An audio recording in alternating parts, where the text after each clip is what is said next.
it's Jimmy from over at Movie Death Blows. Hope everyone's doing well out there tonight. Today I'm going to hit you with my review for Jurassic World Dominion, which is the sixth film in the Jurassic Park series, the third in the Jurassic World series, so it's the last of that trilogy. It's directed by Colin Trevorrow, who directed Jurassic World, the fourth movie. He also wrote Jurassic World: Fallen Kingdom, and this will be his second directing of a Jurassic World movie. Funny story, I actually did meet with Colin when I was in London for the Northman. He was at a dinner with us, and I was just going over some stuff with him off the record about Star Wars and Jurassic World, but I can't talk about the Star Wars stuff, so sorry. Rise of Skywalker stays sealed. So the original cast from Jurassic Park: Sam Neill comes back as Alan Grant, Jeff Goldblum returns as Ian Malcolm, and Laura Dern, Academy Award winner Laura Dern, comes back as Dr. Ellie Sattler. We also get a chance to recap with Chris Pratt's Owen Grady, Bryce Dallas Howard's Claire Dearing, and Maisie Williams or Maisie Lockwood from the Fallen Kingdom movie. It's, she's a clone. It's complicated. They do go more in depth on it in this movie and like how it all came to be at that point.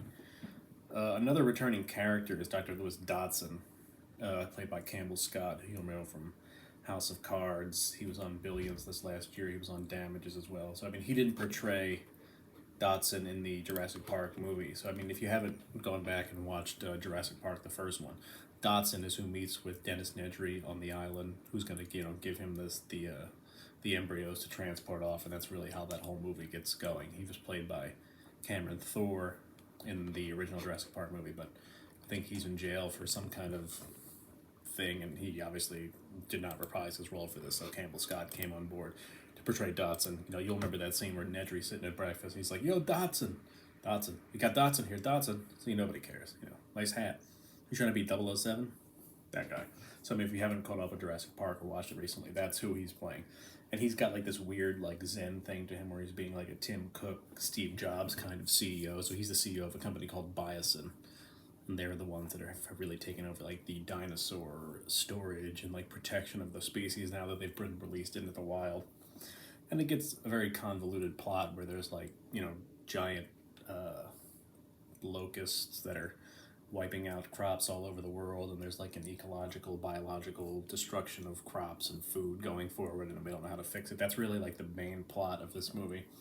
It's not really a spoiler because it's literally like the first scene in the movie. You figure it out. So then Dr. Sattler comes in because she is a paleobotanist, and she's examining the corn and the crops and what these swarms of locusts are actually doing.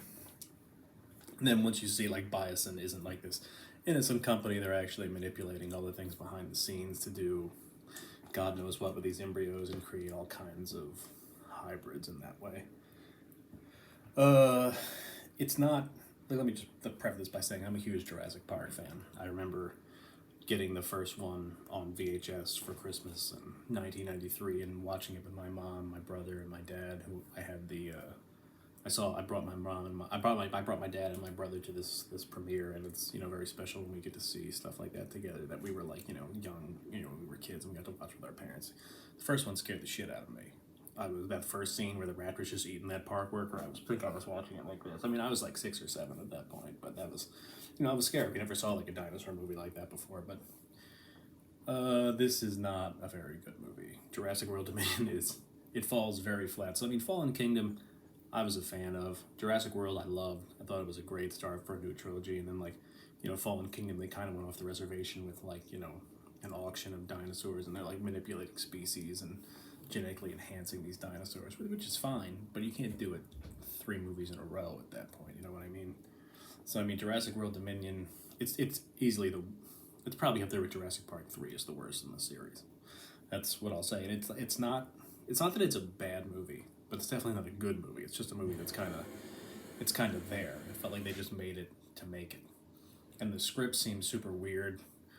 Not that like, Sam Neill, Laura Dern, Jeff Goldblum, Chris Pratt, Bryce Dallas Howard, they're all great at what they do.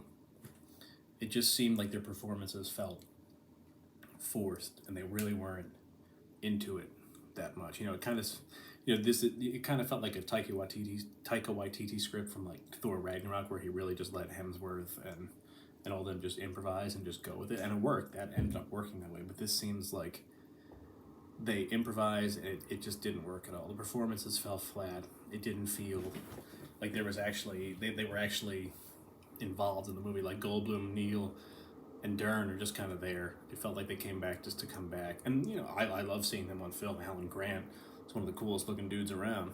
I mean, he's got his Indiana Jones hat and everything like that. I had all the Alan Grant action figures when I was a kid, but it doesn't work. And you know, when you watch the movie, you'll see. You know, it gets an entertaining movie. You can sit there and watch it, but it's not going to be a movie you ever go back and have to watch multiple times again or anything like that. I mean, I like Colin. I think he's a very good director, but I think he got bogged down in the writing and the directing in this process. I just think he was burnt out, especially after what happened with his Rise of Skywalker script. Apparently, in this movie, the CIA is like hunting dinosaur poachers, and there's like a whole division of like Interpol that goes after dinosaurs, which is fine. It's a little crazy and far-fetched that the CIA would be investigating wild dinosaurs at that point. Justice Smith comes back as Franklin Webb, and he's like a CIA officer that's, you know, setting up buys. I forget what the girl's name is.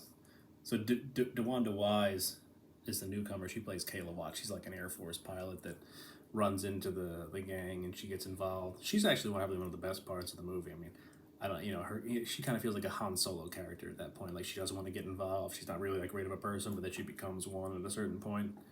And somebody else was in there. I can't remember what her name is.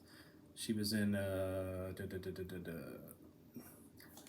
Dishin Lockman. She portrays Sonia Santos. She was in Agents of S.H.I.E.L.D.